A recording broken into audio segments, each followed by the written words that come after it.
Hello there, and welcome to the long-awaited blog, Reveal the Artist of Wacom. Shooting this vlog for a couple of reasons. First is, I find artists need far more appreciation than they get day to day, and I'm lucky enough to take residence in a domicile that is simultaneously a gallery. The artist whose work is depicted here is Glen Baker. His artistic creations were primarily in the form of photography. Then he undertook the paintbrush and painting in acrylics.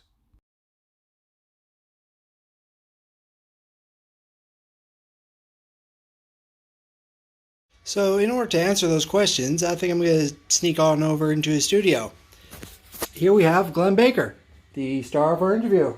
Hey, Brad, how you doing? I'm doing very, very well. Thank you for agreeing to my interview. Cheers. So, when did you begin painting? 2 years ago. 2 winters ago, actually.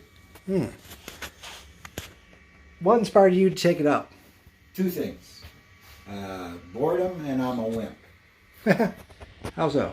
Well, I spent the last decade taking pictures, photographing. And then,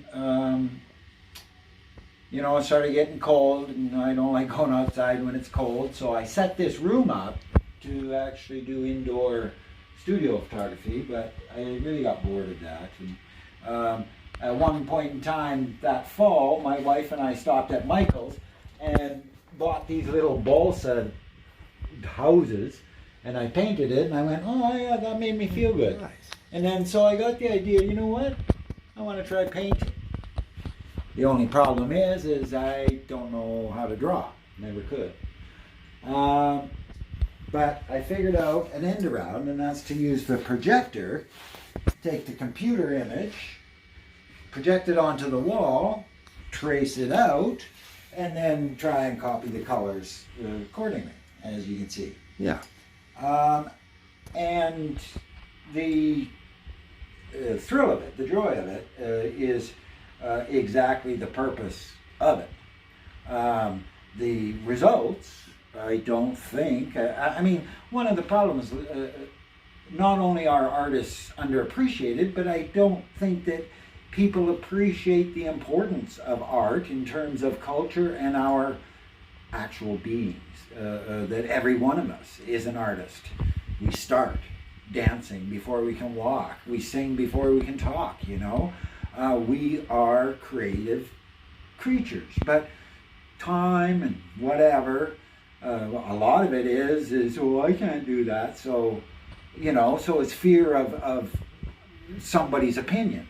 Well, if you get rid of that, then you're free to do this, because at the end of the day, any artistic attempt is a successful attempt because it is a source of joy for you, a reaffirmation for you, and if somebody looks at it and likes it and it affects them, then it's a reaffirmation for them as well. So please maybe take a look at your art section of the gallery. Maybe it's here. So what painting techniques do you primarily use? Well, I'm still just in the learning stage, but mostly it's just paintbrush.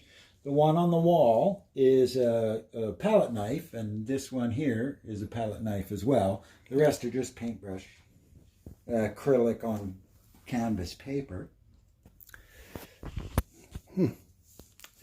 So if left to your own machinations, what would you paint? That's sort of the core of my philosophy is this is exactly what I would paint. And I'm not one for doing commissioned work or, doing somebody's teddy bear or something like that. I just paint stuff that I like, and I look on the internet, Instagram, search it incessantly for different images. For something like that? And yeah, and then when I go, oh, there's something about it I like, I want to try. And or, something about the picture or the person that I want. What's your take on Dali and Cubism? Well, those Dali, I mean, he's not an abstract. He's actually a hyper realist. If you ever look at his individual elements in his photographs, they're incredibly photographic, remarkable.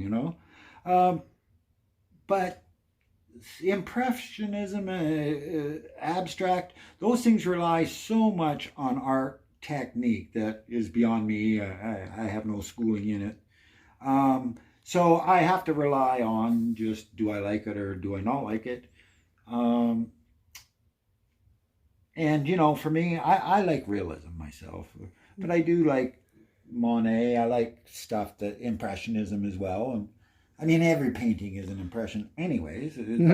It's supposed to be a representation. Yeah, you can't match what the eye processes. Right. And so much of what you're seeing is what you're trying to capture to show somebody else, not what they're seeing or what is actually there, but rather what you are seeing. And if you look at Van Gogh, his stuff is bizarre, and yet you feel that, that was his vision. That's what he saw. Yeah. And to close, which is your favorite piece that you have painted or are painting? Well, this one, of course, I'm very partial to because he was my buddy for many years. Yeah, it's good old Bear. But I really like the people pictures, River Phoenix, Sonny Boy Williamson. Actually, in a large way, my favorite painting is the one I'm doing right now, always. Because even though it may not be a success, I'm doing it for a reason, and that in itself is a success. Thank you very much for sharing. Cheers. Very good interview. Thank you.